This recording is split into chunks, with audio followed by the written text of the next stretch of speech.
Hello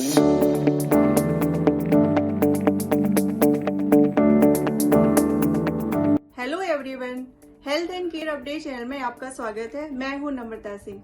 जैसे कि आप जानते हैं, नवंबर month pancreatic cancer awareness month है और आज इसी जानलेवा बीमारी के विषय में चर्चा करने के लिए हमारे साथ जुड़ेंगे डॉक्टर सोमिन रॉय। डॉक्टर सोमिन रॉय एक laparoscopic and robotic GI surgeon है and HPD liver transplant surgeon भी है and he is working as a senior consultant at department of surgical gastroenterology at Apollo Hospital in Bhubaneswar, Odisha. Welcome, sir. Hello. Sir, it's a great honor to connect with you again. Yeah, me too. Thank you. Sir, जैसे कि हम सभी जानते हैं, नवंबर एक pancreatic cancer awareness month है। सो आज हम इसी डिजीज के बारे में डिस्कस करने जा रहे हैं। तो सर, सबसे पहले तो आप ये बताएं हमें पैनक्रियाटिक कैंसर होता क्या है? What is pancreatic cancer and हमारी बॉडी के किस ऑर्गन में होता है ये? जी, पैनक्रियाटिक कैंसर एक्चुअली पहले तो मैं बता दूं कि पैनक्रियास होता कहाँ पे है। Pancreas is located in the mid part of the body, more posteriorly, means towards the back side of the abdomen belly, not in the front. Your intestine and stomach comes in the front, and pancreas stays behind it, more to the spinal cord. So that is a very vital organ.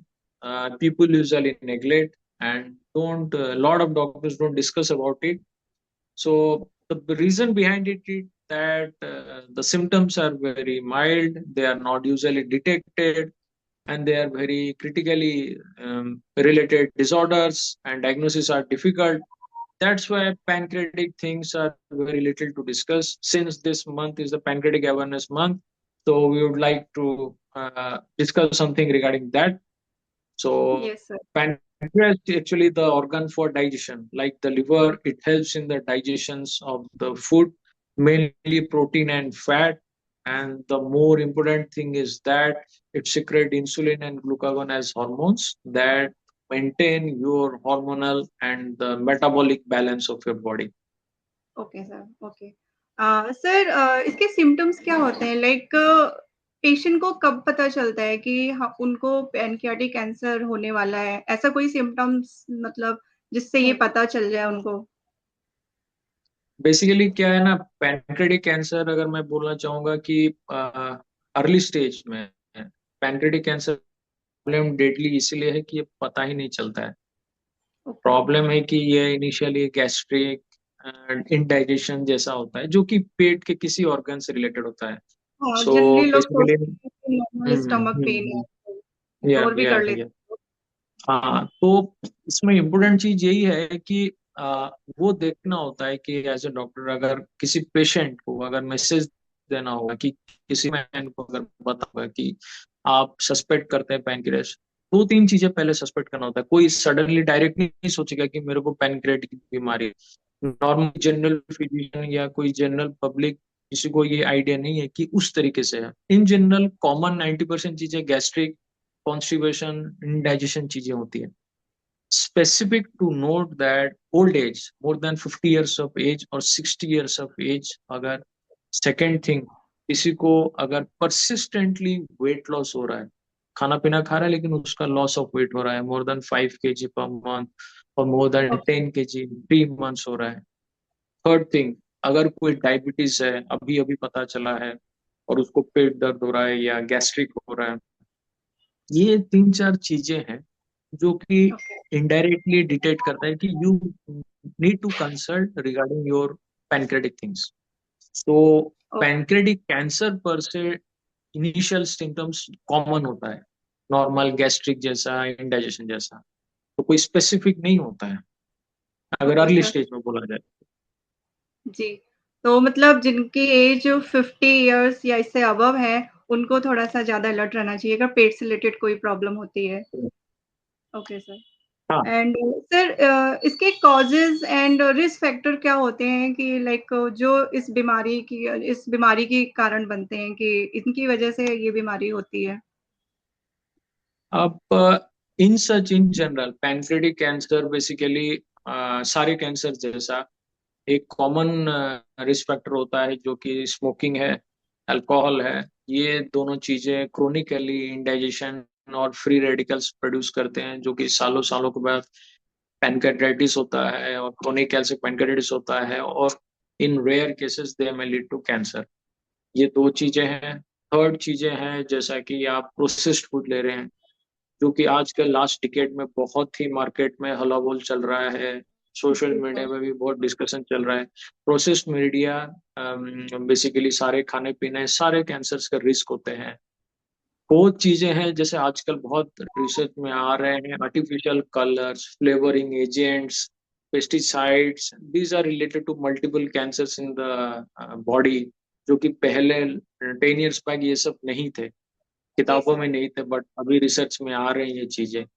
जी। तो fourth चीजें हैं कि जो कि बहुत ही important चीजें हैं। Pancreatic cancer अभी रिसर्च में आ रहा है। I was in AIIMS Delhi and a lot of research are going on in AIIMS Delhi also and other US MD Anderson Mayo Clinic में। वो बता रहे हैं कि बेसिकली पैनक्रेटिक कैंसर एक मेटाबॉलिक डिजीज है। It's like a diabetes and other like fatty liver. The reason is that ये देखा गया है कि रिसर्च में कि इंसुलिन रेजिस्टेंस जिन लोगों को हो रहा है, उन लोगों के सेल्स पैनक्रेटिक सेल्स म्यूटेट करके पैनक्रेटिक कैंसर के रिस्क की तरफ जा रहे हैं। कॉमन देखा गया है लोगों में, पैनक्रेटिक कैंसर लोगों में रिसर्च करके देखा गया है। इसीलिए जो लोग डायबिटीज हैं का थोड़ा रिस्क ज्यादा रहता है। जी सो सर। कॉमन जो अल्कोहल स्मोकिंग और आपके जो प्रोसेस्ड फूड आर्टिफिशियल चीजें ये सब अवॉइड करना चाहिए। हेल्दी लाइफस्टाइल ये चीज आने को आगे अभी रिसर्च में आ रहा है, since it is a metabolic disorder. Cancer is a research में आ रहे हैं कि it is a metabolic disorder. The reason is that जैसा डायबिटीज, हार्ट और आपके गाउट, आर्थराइटिस ये सब मेटाबॉलिक चीजें हैं, cancer also is a metabolic disorder. हम लोग का खाना पीना रहन सहन की वजह से ये रिस्क बढ़ता है। Okay sir. मतलब जो लाइफ स्टाइल है लोगों की आजकल, वो एक इसका या, मेन रीजन है कि या, पैनक्रियाटिक कैंसर आजकल लोगों को ज़्यादा हो रहा है। सर ये कैंसर स्टार्ट कैसे होता है? मतलब क्या कैसे इसकी फिर आगे ग्रोथ हो जाती है और लोगों को पता नहीं चलता है? तो ऐसा कुछ आप। बेसिकली हाँ, एक्चुअली क्या होता है कि कोई भी कैंसर, ये पैनक्रेस कैंसर हो या लिवर कैंसर या कोई भी, स्पेशली एब्डोमिनल कैंसर जो होते हैं, वो एब्डोमिनल, आपको ये पता होना चाहिए कि एब्डोमेन के अंदर कोई भी ऑर्गन वो कोई पेन नहीं होता है। There are no pain receptors. Pain receptor are in the somatic areas में, मसल, स्किन, ये सब जगह में। एब्डोमेन के अंदर कोई भी सिस्ट, कोई भी चीजें हो, वो अनलेस एंड अनटिल एक साइज तक आए, there will be no pain. So the reason is that कि एब्डोमेन के अंदर कोई कैंसर या कोई भी ट्यूमर जब तक एक बड़ा साइज नहीं हो जाता, ग्रो नहीं कर जाता, एडवांस स्टेज नहीं आ जाता है, इसीलिए वो आसानी से डिटेक्ट नहीं होता है। रीजन डिटेक्ट नहीं होता है क्योंकि पेशेंट डॉक्टर के पास नहीं आते, क्योंकि पेशेंट को पता ही नहीं चलता। पता ही नहीं इसीलिए चलता है। स्क्रीनिंग मोडालिटी, इसीलिए उसको बोलते हैं कि स्क्रीनिंग मोडालिटी। स्क्रीनिंग मतलब आप जैसा हेल्थ चेकअप कर रहे हो, ब्लड टेस्ट, मतलब अर्ली डिटेक्ट करना चाहते हो कि कोई प्रॉब्लम है, तो उस हिसाब से अल्ट्रासाउंड एक होता है। जैसा बोलते हैं कि आफ्टर 40s एनुअल एक अल्ट्रासाउंड होना चाहिए कि कोई लीजन डिटेक्ट ना हो। तो less than 2 centimetre, 1 centimetre size जो पैनक्रियास के अंदर होता है, वो slowly slowly over months grow करता है। कोई सिम्टम्स, कोई प्रॉब्लम होता है नहीं, unless and until it grows to a 3 centimeter, 4 centimeter size, it is large enough, तब वो थोड़ा कैप्सूल स्टेज करता है, गैस, इंडाइजेशन, छोटे छोटे छोटे छोटे चीजें आती हैं। फिर अगर डिपेंड करता है वो, बॉडी का 3 पार्ट होते हैं पैनक्रियास के, एक head, body and then tail. So if जी। it is localized to the head part, it will cause jaundice and other bleeding. If it is localized in the body and tail part, there are no organs to compress it, so they are detected late, they are more advanced. So initial stages, ideally patients को बोलते हैं जो 40s और 50s में है, जिनको diabetes है, hypertension है, नॉर्मल हेल्थ चेकअप में अल्ट्रासाउंड करवाते हैं कि कोई एबनॉर्मल चीजें हैं कि नहीं। Otherwise any cancers, mostly pancreatic cancers, they don't have any symptoms in the early stages, stage 1, stage 2 cases में। Okay sir. तो सर मतलब यही रीजन है जिसकी वजह से पैनक्रियाटिक कैंसर को बोला जाता है इट्स अ डेडली डिजीज। या यस, प्रॉब्लम यही है कि जो मैंने बोला कि स्टेज 2 और स्टेज 1 अर्ली या स्टेज 3 केसेस में डिटेक्ट भी नहीं होते हैं। और जब पेन होता है या कोई सिम्टम्स होता है या कोई दिक्कत होती है बॉडी में, कोई प्रेजेंटेशन होता है, जॉन्डिस, ब्लीडिंग या पेन एब्डोमेन, तब जब स्कैन करते हैं कि पता चलता है पैनक्रियास में ट्यूमर है, तब तक वो स्टेज 3 स्टेज 4 हो जाते हैं। मतलब स्टेज 1 छोटे ट्यूमर, स्टेज 2 पैनक्रियास के अंदर बोलते हैं कॉमन, स्टेज 3 साइज बड़ा है, it is a 3 to 4 centimetre, but it involves local area, pancreas के बाहर एरिया फिट करता है। और स्टेज 4 मतलब it has already spread to the body, it is called as metastasis और last stage. So okay. Usually pancreatic cancers के detected होते हैं स्टेज 3 स्टेज 4 में। स्टेज 3 है तो उनमें 50% केसेस में या 60% केसेस में कुछ ट्रीटमेंट पॉसिबिलिटी रहता है, there is hope. But in 30-40% cases में there are very advanced cases, and stage 4 cases में they are already spread, so immunotherapy, chemotherapy छोड़ के ऑपरेशन इज नॉट पॉसिबल। तो वेरी लेस प्रोग्नोसिस होता है, वेरी बैड स्टेट होता है। Deadly इसीलिए बोलते हैं कि वो निकल गया तो डेड नहीं हो जाते हैं। इसीलिए पता चलता है कि जो लीवर पैनक्रियास के कैंसर्स होते हैं वो बहुत फास्ट ग्रोइंग होते हैं, और जब तक डिटेक्ट होता है ऑलरेडी एडवांस स्टेज होता है। तो तब आप कुछ भी ट्रीटमेंट करो, survival is very grim, basically the point is that. Okay okay sir. So sir क्या हम बोल सकते हैं कि ये पैनक्रियाटिक कैंसर क्यूरेबल है? इसका कोई मतलब ट्रीटमेंट करके क्योर हो सकता है आसानी से? See, I don't want to be pessimistic, but since I am a GI surgeon, I want to give the message of to be optimistic that pancreatic cancer is treatable. The word you need to understand between cure and treat is that cure means completely gone. The cancer will not recur. That is called as curable. When we say जी। one cancer to be curable, we after complete treatment or complete removal, if there is no recurrence till 5 years, then we say the pan cancer is curable. So okay. these are a very rare group like breast, prostate. These kind of cancers are curable nowadays. I think colon cancer is also curable in this decade. But okay. pancreaticobiliary in the sense means pancreatic cancers, liver cancers, gallbladder cancers, they are treatable. treatable मतलब आपके पास hope है, multiple options है, A B C D, मतलब एक stage के बाद एक stage treatment है, पेशेंट का रिकरेंस चांस रहता है। मतलब कंप्लीटली ट्रीटमेंट हो गया, पेशेंट ठीक हो गया, 2 साल या 3 साल 4 साल के बाद कभी भी there is a chance of recurrence. So okay इस सर। रिकरेंस चांस रहता है 20-40% depending on the stage, but that doesn't mean कि it is not treatable. Pancreatic cancer is treatable, but still current era, current evidence और scientific innovations के बावजूद pancreatic cancer is not curable. Still okay people are sir. living 5 years, 8 years, 9 years. Some, वो जो मैं बोल रहा हूँ cure, वो cure percentage actually 10 to 20%, depend okay करता है सर। कि कौन से स्टेज में। अगर मैं स्टेज 2 में उसको ट्रीट करता हूँ तो उसका लॉन्गेविटी 8 साल के ऊपर या तो 5 years डाउन द लाइन बढ़ जाता है। अगर स्टेज 3 में ट्रीट करता हूँ तो उसका सर्वाइवल जो होता है 5-6 साल रहते हैं। सो बेसिकली पॉइंट ये है कि it is very sad to limit the patient's life to some years, it is very bad to discuss, but this is the truth.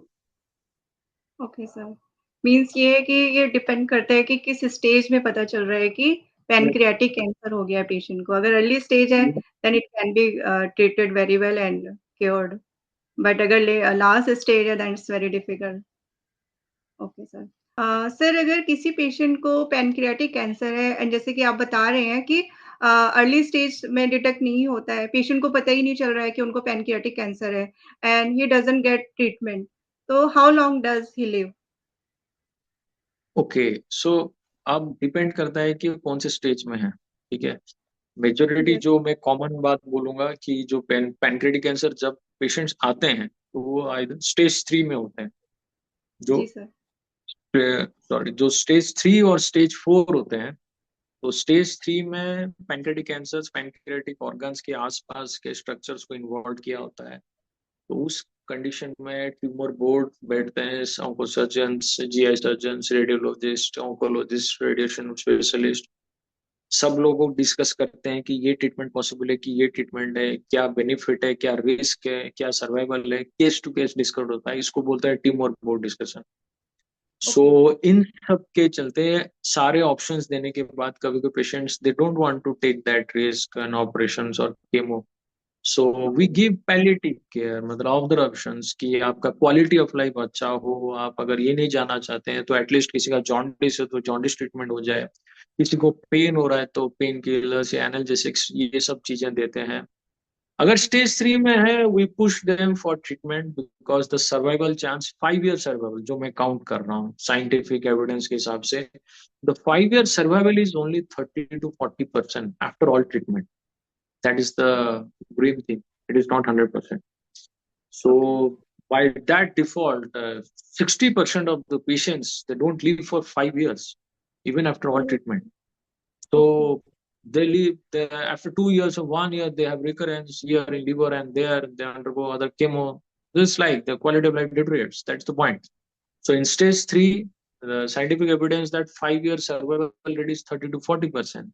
In stage 4, there is no 5 year survival, only 1 year survival or less than 2 years survival. That is only 40%. So okay. that is the point. And in stage 2, again, it's better. 5 year survival goes to 50 to 60%. Still, you see, in early stage, in stage 2 also, it doesn't goes to 80 to 100%. It is still one third kind of thing. Okay. So that is the reason pancreatic cancer needs to be discussed. They have to be diagnosed early. It is very difficult to diagnose early. You have to catch up the symptoms. For mild things, you need to see important things. Old age, middle age, diabetes, chronic metabolic diabetes. problem, pain, abdomen. They should at least undergo an ultrasound. Any jaundice, they should consult a doctor. That is the point. And and the very important thing I want to highlight is that once a patient has some problem, suppose jaundice or pain, by the time they take to consult a doctor in our Indian populations, they are yes in sir. peripheral centers, they are in outsides. Not everybody has the access to the all super specialty things.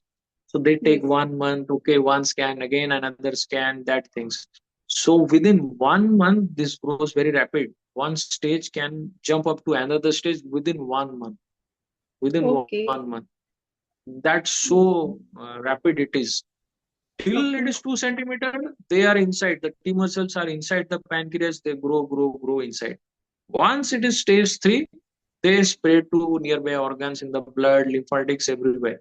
They are not pick up, but if you do PET scan, if you do certain markers, okay, even if there is no tumor everywhere, we can detect that okay, it has metastasized. That is the bad thing about pancreatic cancer. So as soon as within 15 to 20 days, the treatment should be done as such.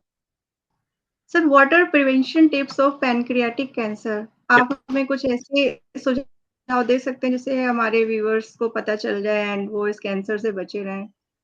हम्म। देखिए, वही है कि since हमने discuss किया कि pancreatic cancer इतना aggressive है, detect नहीं होता है, in spite of all treatment, the prognosis is very bad and lifespan is very grim. So the our message जी। to the all the people around is to what is causing.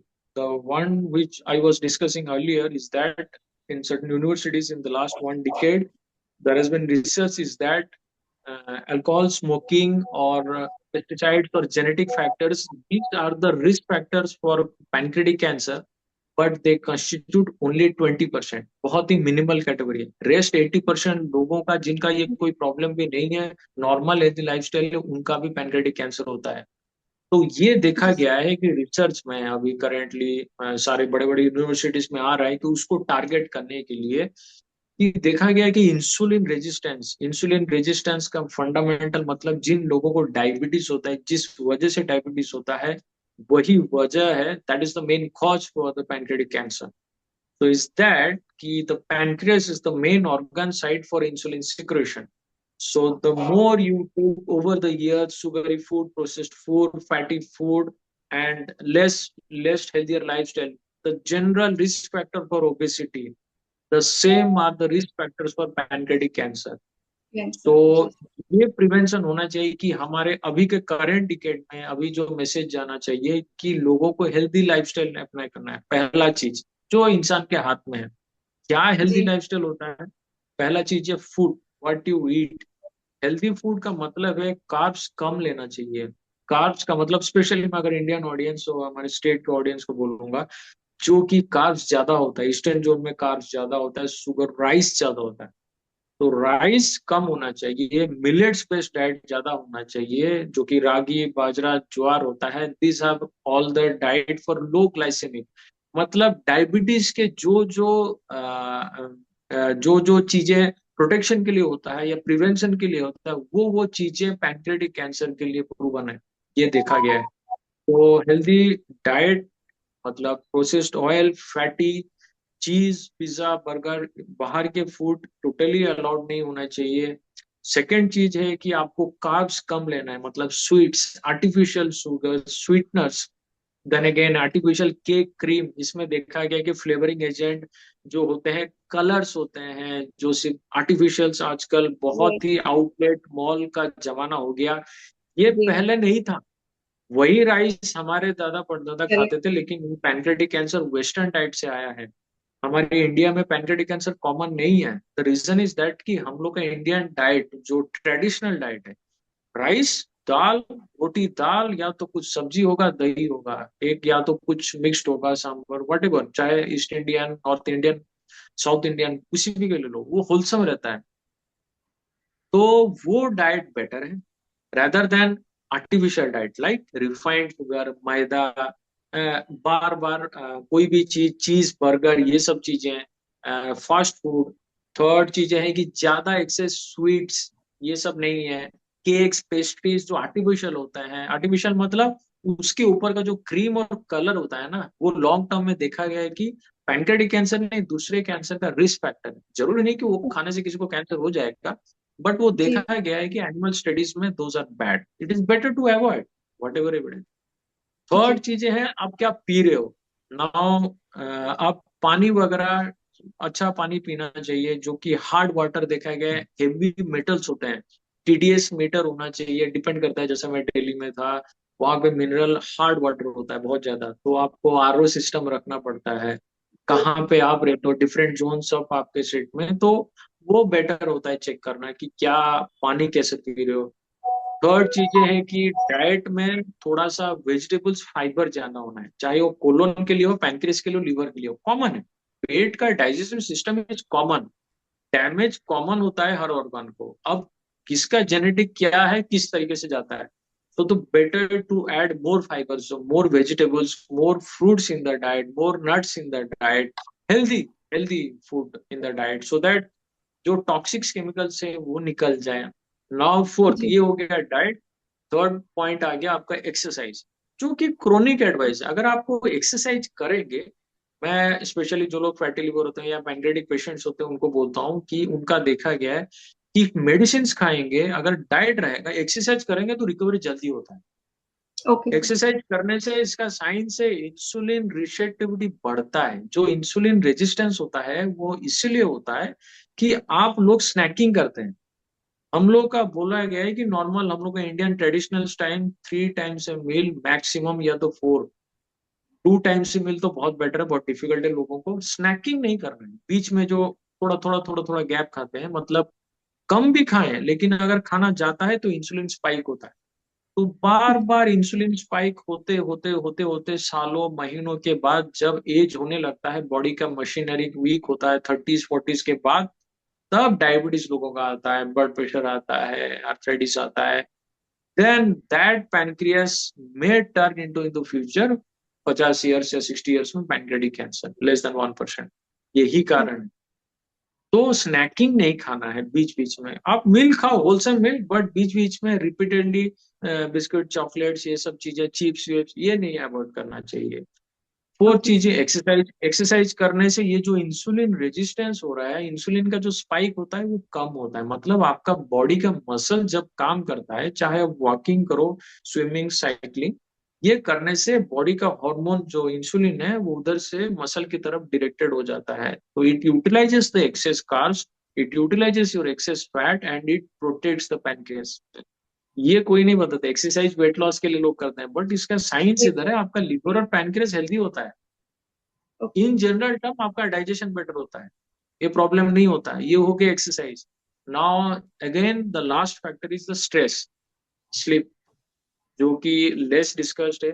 आप क्या खा रहे हैं, क्या पी रहे हैं, अगर आपको रेस्ट नहीं मिल रहा है, देन योर हार्मोनल इम्बेलेंस होता है, सर्केडियन रिदम इफेक्ट होता है, देन इट प्री डिस्पोजेस, जरूरी नहीं कि सबका होगा, but it predisposes some disease like cancer.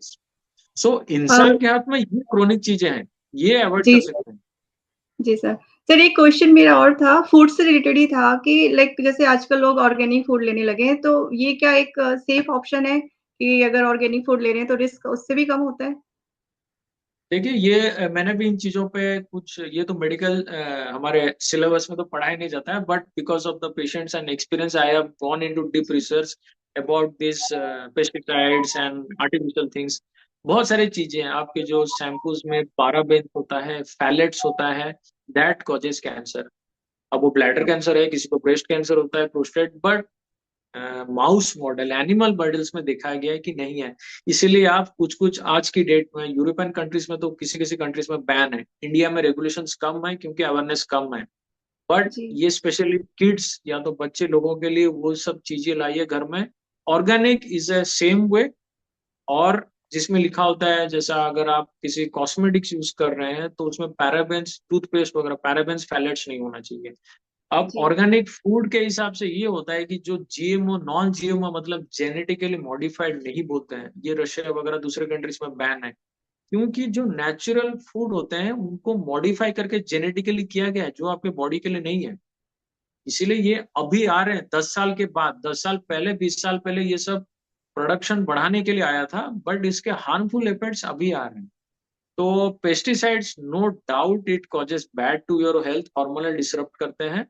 तो organic is a better way. अगर ये तो वैसे ही कॉस्टली होता है, बट एटलीस्ट वेजिटेबल्स वगैरह धो के वॉश करके लेना चाहिए, क्योंकि गोडाउन गोडाउन में आर्टिफिशियल कलर यूज करते हैं, पंपकिन वगैरह में कलरिंग एजेंट यूज करते हैं, flavouring agent, sugar syrup use right. करते हैं आपको मुंह को टेस्ट देने के लिए। Yes sir. यही। तो व्यूअर्स, जैसे कि अभी आपने देखा कि डॉक्टर सोमेन रॉय ने पैनक्रियाटिक कैंसर जैसी जानलेवा बीमारी से संबंधित सभी आवश्यक जानकारियां आपसे साझा की, जैसे कि पैनक्रियाटिक कैंसर क्या होता है, इसके लक्षण क्या होते हैं, इसके होने के पीछे कारण क्या है, इसका इलाज क्या हो सकता है और इससे बचने के क्या उपाय होते हैं। तो ये सभी जानकारी उन्होंने साझा की है। बट अभी भी अगर आपके कोई सवाल हो तो आप कमेंट सेक्शन में जाके पूछ सकते हैं। Thank you so much for watching. Take care of your health.